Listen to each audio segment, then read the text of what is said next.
ada komponen lain. Ada yang berkaitan dengan bukan hanya physically saja, bukan hanya fisik aja kita bekerja, ataupun berusaha, tapi ada komponen lain yang kaitannya dengan energi tadi, ya, perasaan kita, pikiran kita. Itu yang bisa narik kejadian-kejadian orang ketemu kebetulan kita bilang. Kebetulan saya lagi berpikir ini kok masnya juga sama ya, gitu. Terus kejadian kebetulan kita bilang. Kebetulan banget kejadiannya seperti ini, pas banget gitu kita bilang gitu. Padahal Allah udah bilang, ma khalaqta hadza batila gitu. Tidak ada kejadian di dunia ini sia-sia atau kebetulan. Jadi itu sudah ada hukum alamnya. Itu hukum kausalitas, ada sebab akibat, ada hukum korespondensi, ada hukum ketertarikan tadi, ya, law of attraction dan lain. Ada beberapa hukum lain. Nah, kita perlu belajar hal-hal semacam ini supaya pada saat kita menjalani kegiatan, aktivitas, strategi, cara kerja kita, ya, pola kerja kita itu hasilnya lebih optimal gitu. Karena kita menggabungkan bukan hanya dengan secara fisik saja kita kerja, tapi ada energinya, dan energi itu narik. Dia itu istilahnya saling terkait satu dengan yang lainnya. Akhirnya kita bilang, beruntung banget ya, atau kalau bahasa Jawanya, si ibu ini mah ngerjekeni, ya. Bukan masalah, itu bukan ilmu yang nggak bisa dipelajari gitu. Nah, tapi untuk bisa mempelajarinya, kita perlu punya pondasi pemahaman yang kokoh, ya, yang itu juga sesuai dengan agama kita. Nah, itu ya saya pikir yang berkaitan dengan mindset. Nah, berikutnya tadi karena saya bilang logika di di digital marketing itu fondasi utamanya adalah traffic gitu ya. Traffic itu mendatangkan pengunjung. Lalu pengunjung itu bisa tertarik dengan konten, ya, dengan konten. Lalu setelah orang tertarik dengan konten, akhirnya dia membeli gitu. Proses sampai dengan membeli itu ada prosesnya juga. Bisa jadi dia nggak langsung membeli, ya, tapi dia mau coba yang gratisan dulu. Dia mau coba mempelajari sesuatu dulu gitu kan. Karena dia masih butuh proses untuk berpikir, untuk memutuskan.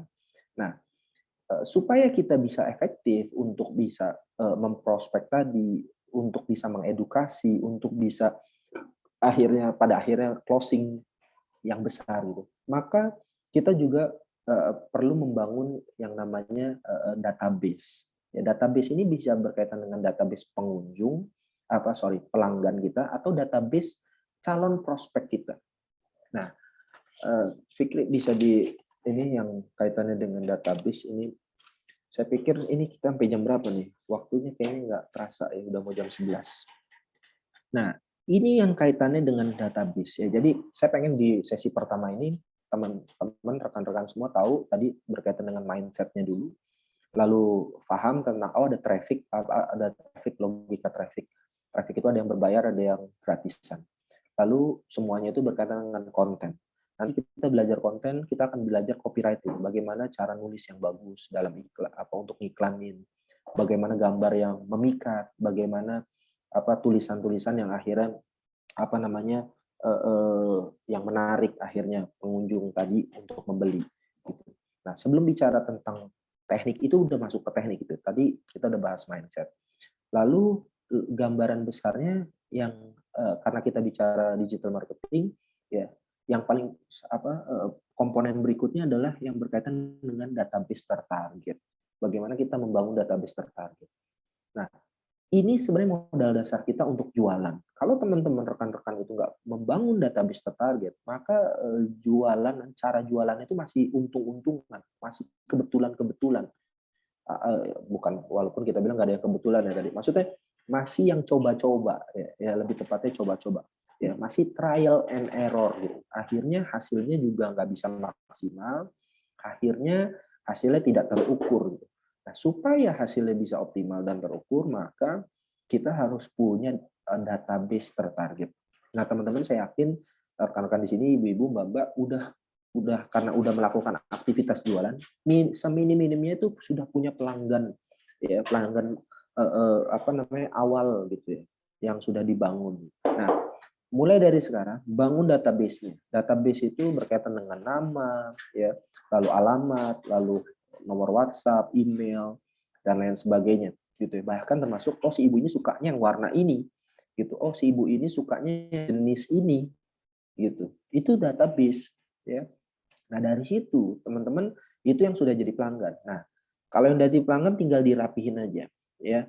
Lalu kita juga memerlukan database tertarget yang belum menjadi pelanggan gitu, atau kita bilang dengan sebutan prospek gitu ya, database prospek atau leads ya, leads market kita. Nah, logika tentang database ini ya, dari mana saja dapatnya, dari mana saja. Nah, itu udah disebutin tuh satu-satu ya. Pertama dari keluarga dan kerabat. Kita pasti di lingkaran kita tuh pasti punya lah sepupu siapa, om siapa, tante siapa, ya keponakan siapa gitu kan. Nah, mulai dari situ gitu. Mas kan terbatas, ya memang terbatas, tapi kita harus mengoptimalkan yang sisi lingkaran terdalam kita dulu ya, kerabat, keluarga gitu. Ya kita bicara dakwah aja juga dari keluarga gitu kan. Ya udah kita jualan juga dari lingkaran terdekat kita. Gitu. Walaupun ada orang bilang, wah susah kadang-kadang kalau jualan ke kerabat sendiri, keluarga sendiri, atau orang yang kita kenal, banyak maunya, banyak mintanya, nggak beli juga, terus akhirnya cuma diomongin doang gitu kan, dan lain sebagainya. Tapi ada yang memang punya punya karakteristik seperti itu. Tapi saya yakin ada juga kerabat kita, keluarga kita yang dia mensupport kita. Banyak juga kan. Karena apa? Karena ketika kita bicara digital marketing, kita selalu bicara tentang lingkar pengaruh. Karena satu orang itu mempunyai lingkar pengaruh berapa lagi ke orang yang di dalam circle-nya dia, circle lingkarannya dia. Sehingga ketika contoh logikanya, ketika kita coba mempengaruhi, kita punya lingkar pengaruh sepupu kita, lalu kita tawarkan, boleh deh Mbak, coba aja bagus kayaknya, dia beli, dia tertarik, maka dia berpotensi untuk merekomendasikan produk itu ke lingkar pengaruhnya dia. Gitu. Misalnya satu orang punya lingkar pengaruh orang terdekatnya dia, misalnya 50 orang, gitu, atau 20 orang lah, anggaplah. Nah, dia punya lingkar pengaruh 20 orang lagi. Nah, berpotensi dari 20 orang itu ada 1-2 orang yang tertarik juga. Terus saja begitu. Nah, inilah yang disebut dengan logika lingkar pengaruh. Efek viralnya itu nanti bisa dapat, getok tularnya itu dapat. Nah, jadi jangan pernah kita remehkan untuk lingkar pengaruh ini, dan itu bermula dari keluarga dan kerabat. Itu yang pertama. Yang kedua, lingkungan. Karena kita hidup juga bertetangga, punya tetangga, kita hidup di desa, di kota, punya tetangga, punya teman dan lain sebagainya, punya lingkungan sekitar, maka nggak ada salahnya gitu kita berpromosi di lingkungan sekitar kita juga gitu. Dan gini, logika mempromosikan ini nggak harus langsung jualan ya, tapi minimal kita tuh dikenal baik oleh lingkungan kita. Orang tuh seneng sama kita karena kita tadi ya punya pribadi yang bagus, mindset dia juga ya optimis gitu kan, terus periang mungkin, terus segala macam gitu kan, terus suka membantu ketika ada orang susah dan lain sebagainya, mau mendengarkan orang dan lain sebagainya. Jadi ini karakter-karakter yang memang diperlukan oleh seorang pengusaha gitu. Jadi ketika akhirnya kita optimalkan lingkungan tadi, maka lingkungan ini juga dia balik lagi, prinsipnya dia punya lingkar pengaruh lagi kan, tetangga kita punya lingkar pengaruh. Dia misalnya 20 orang, 50 orang. Nah, inilah potensi yang akhirnya produk kita dikenal banyak orang. Gitu. Fik itu kepencet-pencet. Ya. Jadi balik lagi ketika kita bicara bagaimana cara mendapatkan dan mengelolanya, yaitu yang kedua adalah yang berkaitan dengan lingkungan. Ya. Lalu setelah itu maka berikutnya adalah menggunakan logika rekomendasi. Tadi ketika akhirnya kita mulai dari keluarga, kerabat, lalu lingkungan, maka kita minta rekomendasi dari dia. Contoh misalnya minta rekomendasi sederhana gini, tapi kuncinya satu ya, sebelum kita melakukan ini pastikan kita menjadi pribadi yang memang yang menyenangkan gitu buat orang lain ya. Kalau kita ini masih bermasalah gitu ya, ya sudah, kita sebenarnya prinsipnya ya susah, kita sulit untuk menjual. Karena orang membeli itu lebih faktornya lebih besar karena sosoknya, siapa yang menjual. Ya, apalagi reseller apa segala macam. Orang tuh beli itu karena siapa yang menjualnya. Ketika orang tertarik sama yang menjualnya, dia percaya, dia suka, ya lalu dia tertarik, kan dia akan membeli dari orang itu. Jadi makanya kenapa saya bilang faktor 80% itu ada di dalam diri kita dulu. Itu karena berkaitan dengan mentalitas, karakter, ya perilaku dan lain sebagainya, perasaan kita, feeling kita, banyakkan bad mood-nya apa good mood-nya gitu. Ketemu orang bad mood, orang mana suka gitu. Ya susah dong kita jualan gitu. Ya jadi ini yang harus memang harus selesai dulu. Jadi PR besarnya itu adalah membangun diri kita dulu tuh, self development-nya dulu, kapasitasnya dulu, karakternya dulu ya. Tapi bermula tadi saya bilang semuanya itu bermula dari perasaannya dulu, gitu ya. Membangun perasaan yang positif gitu kan, yang good mood gitu kan, yang pas good feeling dan lain sebagainya. Itu nanti bab itu nanti kita ada tersendiri ya, berkaitan dengan positive feeling gitu ya. Itu nanti ada bab sendiri. Tapi yang penting teman-teman udah tahu dulu nih, oh cara mainnya begitu ya. Oke, rekomendasi itu tadi kuncinya. Ketika kita sudah dapat lingkaran keluarga, lingkungan tadi, maka kita tanya ke dia, Mbak, boleh dong Mbak direkomendasiin ke temannya produknya. Siapa yang Mbak ya kira-kira yang teman Mbak ada gak juga yang suka gamis atau biasa ini fashion apa segala macam, boleh dong Mbak ditawarin ataupun minta kontaknya ataupun apa segala macam. Nah, itu rekomendasi.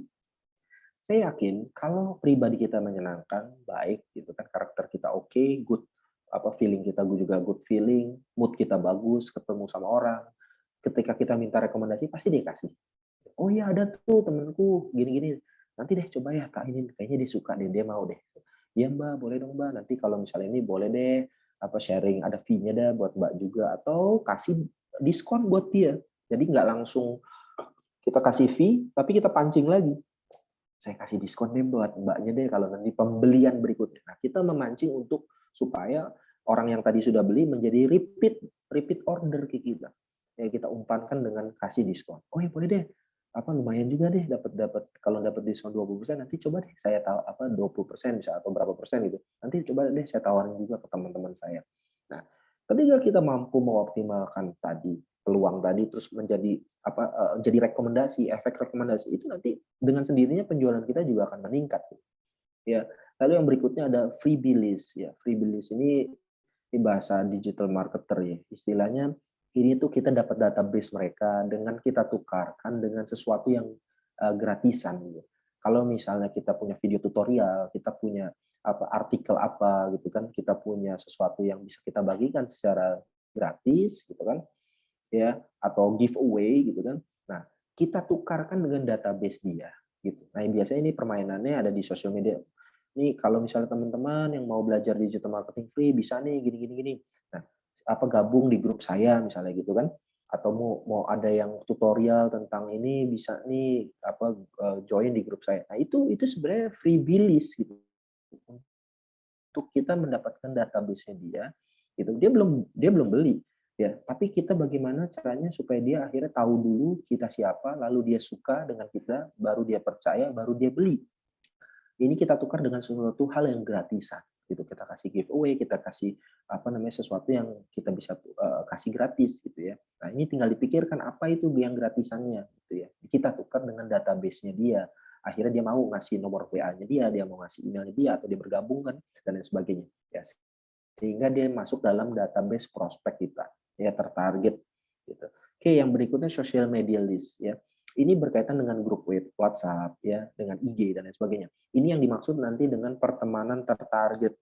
Ya, pertemanan tertarget itu misalnya kita di grup Facebook gitu ya. Ini bisa ke Facebook misalnya. Jadi kita tuh harus punya Facebook gitu kan, entah pribadi atau toko. Pribadi malah lebih bagus, nggak apa-apa. Karena orang di sosial media itu suka dengan sentuhan personal gitu. Buka Facebook. Jadi ketika kita masuk di Facebook, kita searching aja grup-grup yang ada di Facebook gitu ya. Grup Facebook tentang hijab, tentang apa, tentang tutorial hijab dan lain sebagainya gitu kan, atau hijab Semarang atau apa misalnya yang kaitannya dengan produk kita tentunya. Lalu kita searching grup itu, cari grupnya itu yang publik gitu. Nanti dari situ kita bisa lihat siapa sih orang-orang yang ada di grup itu gitu. Ya, siapa aja sih orang-orang yang ada di grup itu gitu kan. Belum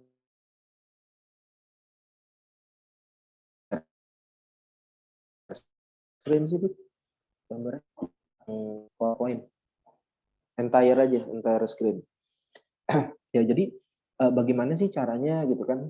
Sebenarnya kita bisa memanfaatkan sosial media untuk kita mendapatkan pertemanan tertarget istilahnya. Ya, pertemanan tertarget ini bisa kita cek misalnya di grup apa Kita cari grup-grup yang itu sifatnya publik, terbuka, misalnya grup hijab Semarang atau apa, coba Fik cari. Kita lihat ada keterangan publik nggak? Kalau ada keterangan publik, kita masuk ke grup itu, kita lihat dulu, lalu kita lihat aja ada anggotanya, dan kita bisa cari itu. Di dalamnya ada anggotanya. Kita bisa lihat anggotanya ada berapa ribu gitu kan. Nah, kita bisa lihat satu-satu. Oh, ada si Bapak A, Ibu B, Ibu C, Mbak A, segala macam. Kita lihat anggota, masuk ke anggotanya, lihat anggotanya, ya. Nah, itu di bawah tuh. Nah, disitulah kita bisa stalking satu-satu. Oh, si Bapak ini nih, kayaknya cocok nih buat target market saya nih. Kita lihat profilnya dulu, gitu kan. Nah, kalau yang ibu-ibu, lebih baik carinya yang ibu-ibu juga, ya, yang mama juga, yang mbak-mbak juga, gitu kan. Habis itu, add friends, jadi minta supaya dia teman kita, gitu. Atau kita chat, Mbak, atau masuk, kalau misalnya udah menentukan grup mana, kita join dulu di grup itu, gitu. Sehingga nanti kita punya alasan. Ketika kita chat dia, kita satu grup di grup ini, salam kenal ya, nama saya A, gitu kan. Add friend saya, jadi friend saya ya di Facebook. Nah, ini adalah pertemanan tertarik. Jadi prinsipnya di dalam digital marketing itu sama dengan di dunia. Kita nih kalau mau usaha, itu harus banyak teman, harus banyak kenalan, supaya potensi jual kita lebih besar. Kalau kita sehari-hari kan kita nambah teman, ikut ikut pengajian apa, ikut grup apa gitu kan, ikut apa segala macam, ya kenalan sama orang baru, ya sama. Nah, ketika kita bermain di digital marketing, maka kita setiap hari harus menambah teman juga, supaya nanti ketika kita posting apapun di web Facebook kita, ketika dia sudah menjadi teman kita, maka postingan kita kepapar ke teman-teman kita. Maka tugas kita harus mengoptimalkan berapa banyak teman kita. Ini berkaitan dengan ilmu traffic tadi, organik. Traffic, ingat, traffic itu jumlah pengunjung, jumlah orang yang melihat konten kita. Nah, supaya meningkatkan trafficnya itu gimana caranya? Nah, ini salah satunya saya jelasin gitu ya. Di Facebook kita nambah pertemanan. Sehari berapa? Sebanyak-banyaknya. Tapi kalau bisa, misalnya nih, sehari juga kalau terlalu banyak nambahin teman asal-asalan aja juga bisa di-ban sama Facebooknya, dianggap ini akun robot. Ya, maka harus ada jeda. Misalnya 10, nambah 10, di grup lain nambah 10, nambah 10, sehari bisa nambah 50 teman baru. Nah, persoalannya kan nanti dia mau accept apa enggak gitu. Dia akan terima apa enggak. Kan kita cuma nge-add add friend, tambah teman, tambah teman, tambah teman, tambah teman, gitu kan? Ya. Tapi kan persoalannya dia mau terima nggak kita sebagai teman. Nah, mungkin dari 50 itu persentasenya 20% yang akhirnya menerima, yang lainnya ada yang bertanya ini siapa ya, atau ada yang nggak jawab dan nggak menerima gitu, didiemin aja gitu. Biasanya kalau orang Indonesia jarang ditolak gitu ya, langsung dia tolak gitu, nggak, didiemin biasanya. Jadi kita gantung aja gitu, PHP aja gitu, nggak diterima, nggak ditolak gitu kan, ya udah. Nah, ketika kita melakukan ini loh yang kita maksud adalah kita itu growth mindset. Setiap hari itu ada progres dan kita fokus pada proses, bukan pada hasil. Ini kan kita sedang melakukan proses, udah kita konsisten aja menambah teman tertarget, lalu nanti kita posting sehari minimal 1 postingan, dan postingan itu jangan sekali-sekali semuanya setiap hari selama 7 hari seminggu postingannya semua jual orang gitu. Tapi kita posting secara apa namanya ber, posting tentang video apa, posting tentang tutorial hijab, posting tentang tips and trick, posting tentang sekarang saya lagi aktivitas apa ya sama anaknya, sama apanya segala macam, posting pencitraan, posting tentang personal branding, ya kan, posting apa, baru nanti posting tentang produk kita gitu kan. Itu pun juga nggak langsung yang hard selling gitu kan, langsung diskon bla bla bla, enggak. Ini aja, pamerin aja nih ada produk terbaru nih. Wah, nggak usah banyak tulisan ya, udah cuman keren ya, bagus ya, nanti besoknya posting apa. Jadi postingan juga ada alurnya ya, nggak langsung semuanya setiap hari jualan ya. Itu membuat orang mau mual, mau muntah ngelihat kita sehari-hari kayak begitu gitu ya. Jadi ada prosesnya, karena orang membeli itu ada psikologi of selling ya. Ya, ini bukunya nih ada The Psychology of Selling gitu ya. Ada proses bagaimana mereka itu perlu kondisi psikologi yang akhirnya siap untuk membeli. Jadi nggak dicokokin begitu, bikin orang mau muntah, bikin orang kesel. No, nggak begitu cara menjual yang berkelanjutan, cara kita membangun customer yang loyal tuh nggak begitu caranya. Nah, ketika kita menjalani prosesnya itu dengan benar dan konsisten, maka tadi saya bilang hasil itu nanti akan ngikutin gitu. Ya, dan seberapa besar hasilnya, ya seberapa besar kita mengoptimalkan prosesnya. Tadi kalau misalnya sehari, wah saya kayaknya bisa nih 50 pertemanan tertarget. Wah sehari saya bisa nih lebih dari satu postingan. Saya pagi, siang, sore gitu kan postingnya gitu kan. Nah, itulah yang memperbesar peluang untuk keberhasilan gitu. Orang trafficnya besar, kontennya besar. Trafficnya bagus, kontennya bagus. Cuma dua hal itu prinsip dasar dalam digital marketing. Kontennya trafficnya besar dan trafficnya berkualitas. Traffic berkualitas itu tertarget. Orang yang ngelihat iklan kita tuh orang yang tepat sasaran. Lah, kita jual gamis, tapi yang sering lihat kita itu bapak-bapak karena dia pengen ngeliatin modelnya doang. Kan banyak, ya kan? Bisa sih kebeli, tapi persentasenya juga kan nggak besar. Tapi ada juga ketika ternyata kita lihat, oh yang lihat kok banyak kan bapak-bapak nih. Ini suami-suaminya. Nah, kita ambil angle iklan yang berbeda. Bagaimana angle itu sudut pandang iklannya itu kita ambil tiba-tiba bagaimana suami menghadiahkan kepada istrinya. Nah, sudah berapa lama nih nggak beliin bunda hadiah nih. Nah, angle-nya bisa seperti itu. Ya, jadi kita bisa melihat nih siapa yang melihat iklan saya, lebih banyak siapa ya. Ya, jadi kita tadi trafficnya besar, trafficnya kualitas, ya tertarget. Kontennya juga banyak dan kontennya juga berkualitas. Nah, jadi dua hal itu saja yang kita konsisten tiap hari kita tingkatkan gitu kan, dengan growth mindset tadi gitu kan, hari ini harus lebih baik dari kemarin, terus bertumbuh, maka hasilnya juga akan ngikutin kayak begitu. Ya, itu salah satu contohnya bagaimana kita menggunakan Facebook Ads. Ya, menggunakan Facebook. Nah, sampai sini supaya nggak kebanyakan nanti muntah, mual-mual gitu ya, pening-pening, sakit kepala ya, karena terlalu banyak yang disampaikan. Kita diskusi dulu deh ya. Saya pikir kayaknya udah banyak yang bisa saya tadi ibu-ibu udah bisa atau mbak-mbak bisa nangkep ya. Saya pikir coba diendapkan dulu dan ditanyakan aja dulu apa yang belum paham, yang dialami kendala-kendalanya sehari-hari atau seperti apa bisa disampaikan, dibuka cam-nya dibuka sama open mic-nya dibuka. Itu dulu kita diskusi, saya kembalikan ke moderator, silakan.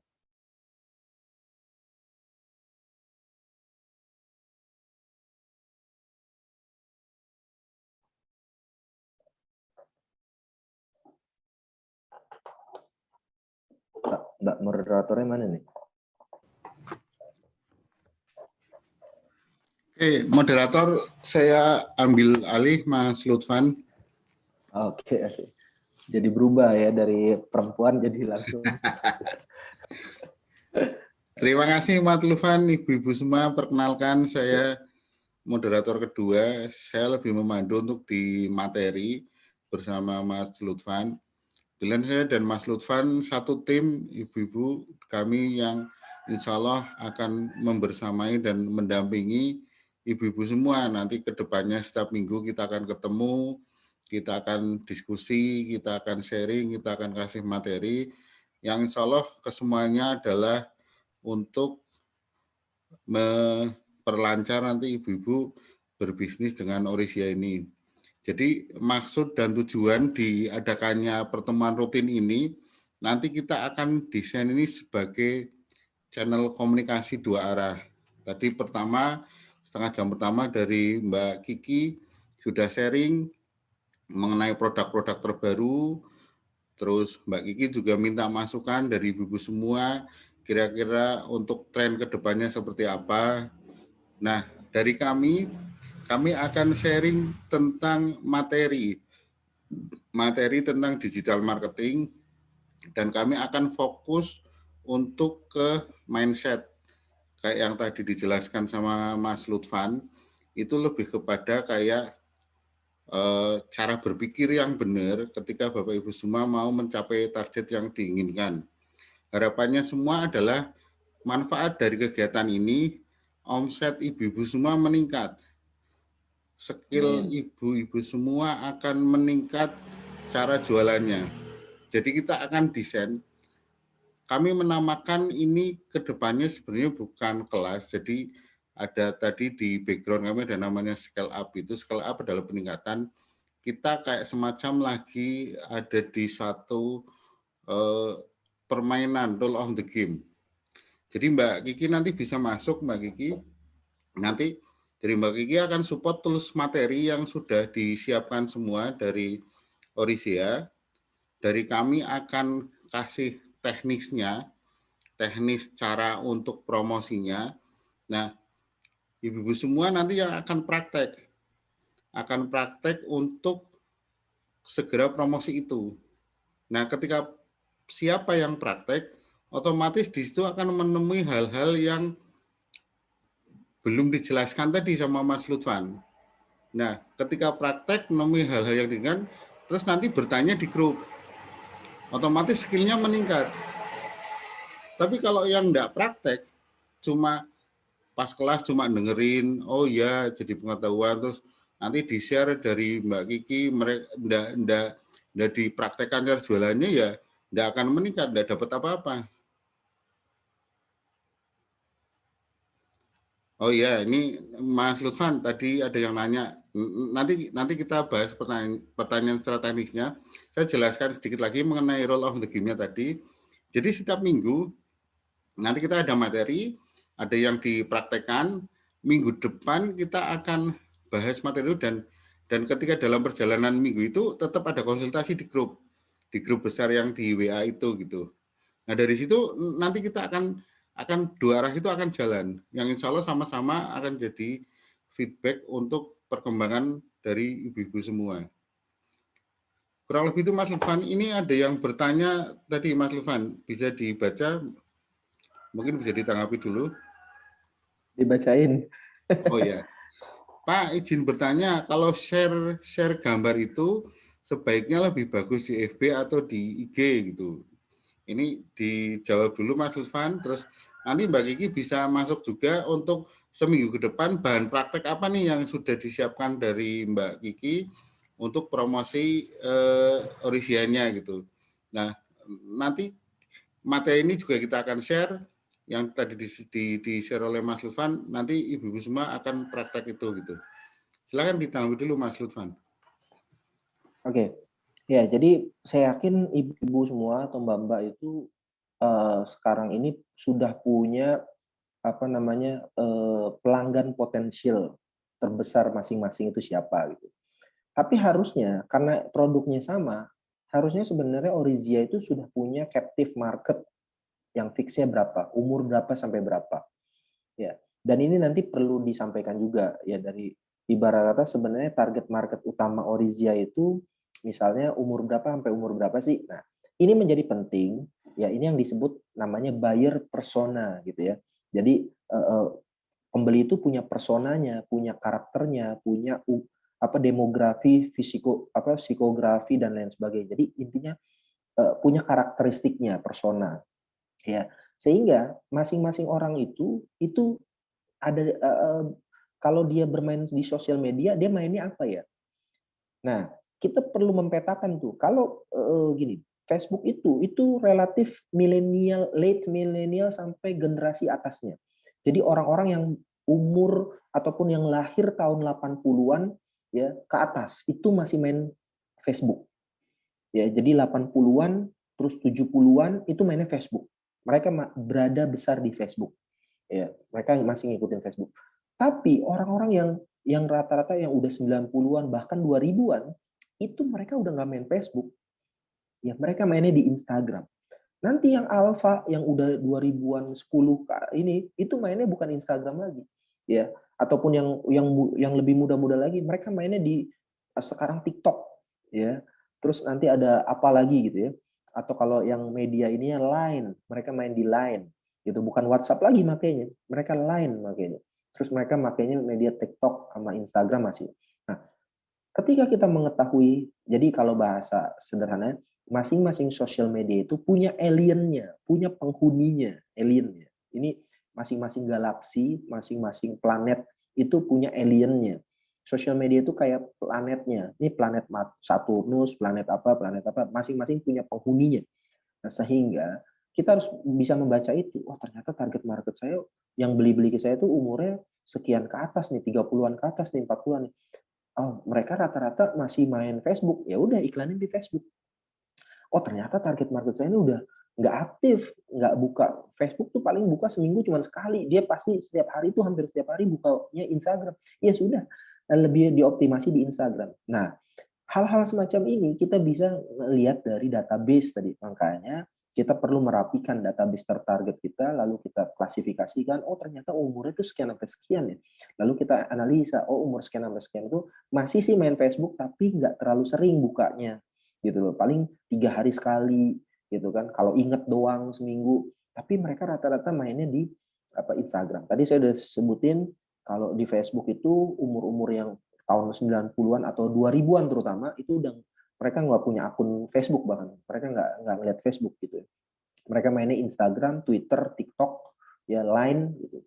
Tapi kalau umur-umur yang masih kayak 80-an, saya 80-an ya, saya 85 lahirnya, umur saya 35-an tuh masih main Facebook gitu ya. Umur 30-an yang saat ini itu masih main Facebook gitu. Sampai 40-an tuh masih main Facebook gitu.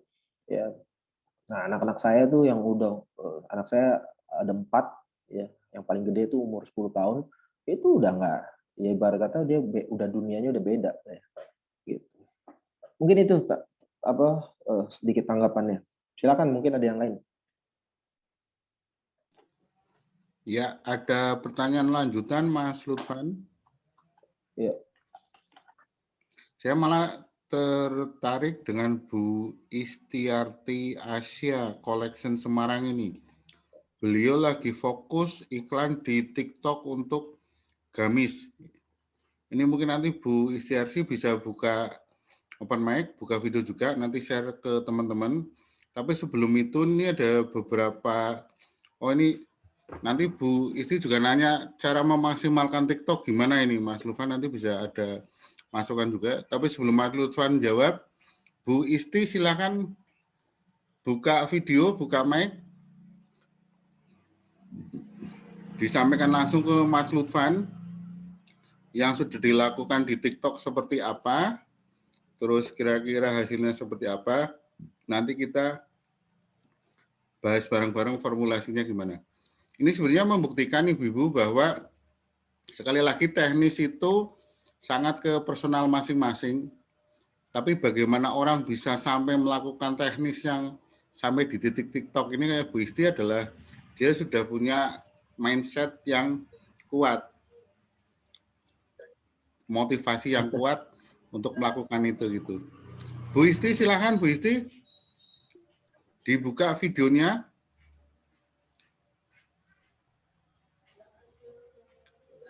Assalamualaikum.